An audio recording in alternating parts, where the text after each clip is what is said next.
Chapter 6. Life with Pap. Pap again went to court to try to force Judge Thatcher to give him my money. He also tried to stop me from attending school. When he saw me going to school, he would catch me and beat me. But I continued to go to school and tried to prevent Pap from seeing me. I wasn't happy going to school before, but now I went because I knew that it made Pap unhappy. Some days I would ask Judge Thatcher for $2 or $3, which I gave to Pap.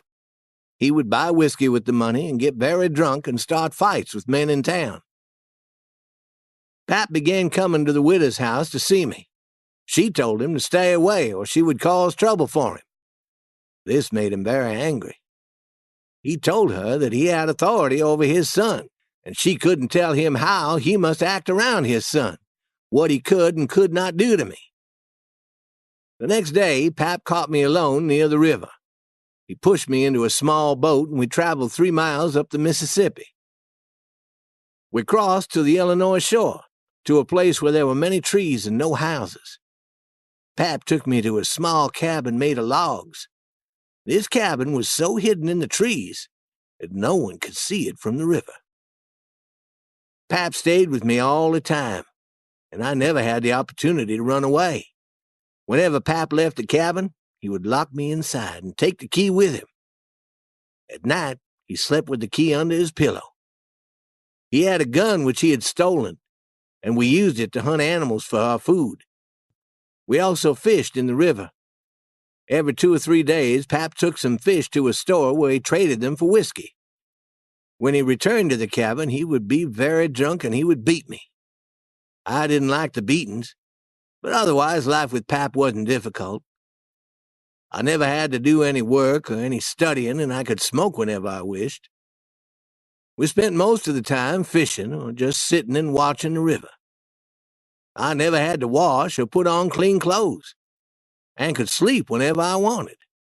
We ate our meals when we were hungry, not when someone told us to. Pap stayed away from the cabin often. Once he stayed away for 3 days, and I was locked inside alone. I didn't enjoy that. Whenever Pap returned from a trip, he'd be very drunk and beat me more and more. When he was away for long periods of time, I began to worry that he would never return. What would happen to me? I could die locked inside the cabin. I began to think of a way to escape. I found an old dirty saw that Pap didn't know was in the cabin. With this tool, I began to saw a hole through one of the logs in the wall behind my bed. I wanted to make a hole large enough to climb through and escape. Making such a hole was going to take a long time, and I worked at it whenever Pap was out of the cabin. I kept the saw hidden while Pap was home. When Pap would leave, I pushed the bed away from the wall and sawed at the log. When I heard him returning, I hid the saw and pushed the bed back to its normal position. Pap never knew about the hole that I was making. One day, Pap returned from a trip to the store feeling very angry. He began to shout and knock furniture to the floor. His lawyer had told him that he would never be able to force Judge Thatcher to give him the money. He also said that he heard that the widow Douglas was again asking the court to take me away from him, and this time the lawyer thought that the widow would succeed. I knew that I did not want to return to living with the widow. I could never return to living in a proper house and going to school. I had become accustomed to the type of life that Pap and I lived, and I didn't want to change again. Pap said that he would never allow the courts to take me away from him. He would hide me in another cabin 6 or 7 miles away, and no one would ever find me. I began to worry. I knew that I had to escape before we moved out of our present cabin. Pap told me to go to his boat and bring the food and whiskey that he had bought at the store. I carried one heavy load into the cabin and returned for a second. I sat by the boat and thought about my problem. Where would I go once I escaped from the cabin? I began to make a plan. I would take Pap's gun and walk through the forest as far as I could go. I would walk mostly at night and hunt animals for food. I would travel far away, and neither Pap nor the widow would find me again. If Pap drank a bottle of whiskey and got very drunk, I would complete the job of sawing through the log and could leave tonight. That was my plan. I finished unloading the boat and carried the last of Pap's things to the cabin. It was beginning to get dark, and Pap was very angry because I had taken a very long time to unload the boat. He shouted at me to cook his supper. Then he drank some whiskey and began to shout about the government. I hate the government. I hate its laws.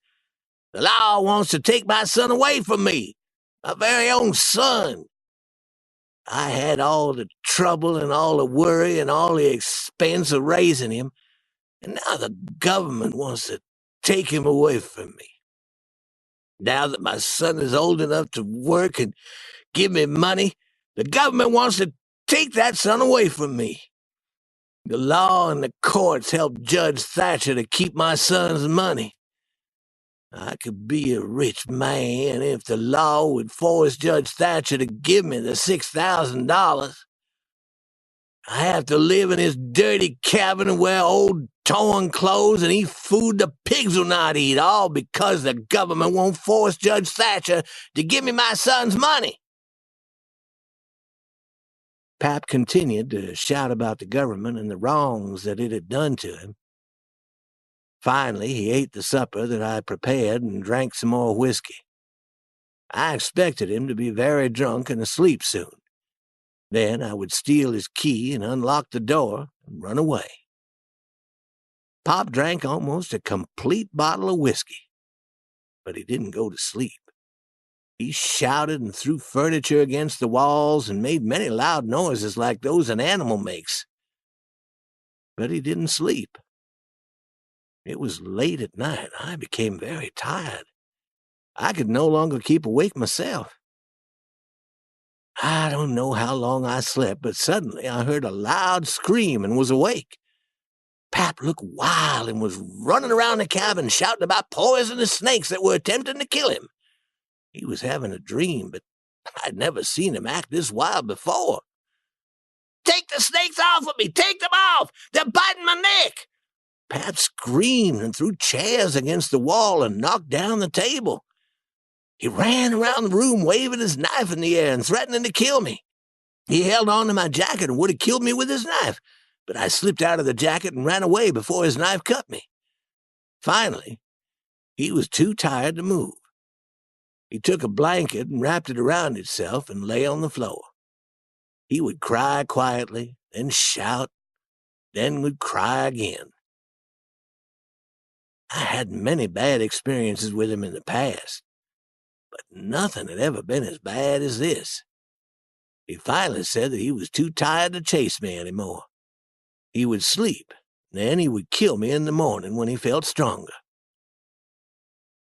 I knew I had to protect myself. When Pap was asleep, I took his gun and sat with it in my arms. I would shoot Pap if he awakened and threatened me with his knife again. I didn't sleep again that night.